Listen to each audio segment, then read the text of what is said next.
С 22 по 24 апреля в Астане прошел региональный экологический саммит РЭС-2026. Туркменистан принял в нем активное участие как в официальной программе, так и в рамках сопутствующей выставки. В ходе трехдневной программы делегация приняла участие в тематических сессиях и круглых столах по вопросам экологии и устойчивого развития региона. По инициативе туркменской стороны была проведена отдельная сессия, посвященная региональным центрам по климатическим технологиям и борьбе с опустыниванием.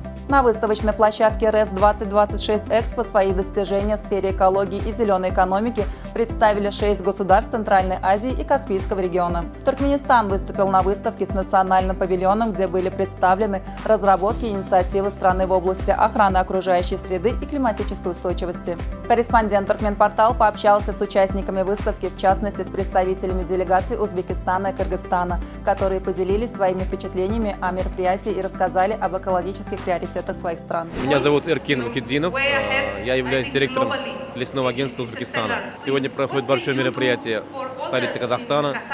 Мы, делегация Узбекистана, представили наш павильон экологической политики Узбекистана. Мы реализуем ряд очень важных программ в сфере экологии.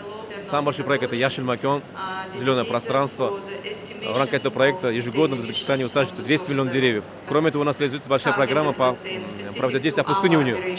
Ежегодно в пустынных зонах высаживается 250 тысяч гектаров пустынными растениями. Политика будет продолжена в этом году тоже. И надеемся, в Узбекистане с каждым годом будет реализовываться новый проект в сфере экологии. Меня зовут Нурлан, я представляю компанию МДН Групп. Мы предлагаем солнечно-ветровую генерирующую тепловую электрическую станцию. Это гибридная станция, уникальный источник энергии, использующий энергию солнца, ветра и воды. Мощность вырабатываемой электроэнергии 3 мегаватта. Станция при этом сама добывает воду из воздуха.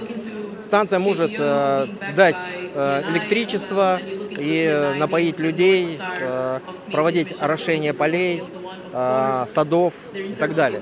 Уникальная работоспособность позволяет достигать среднегодового значения 80%. По итогам саммита были обозначены перспективные направления регионального сотрудничества в сфере климата и экологии. Туркменистан подтвердил готовность к дальнейшему взаимодействию в этой области на региональном и международном уровне.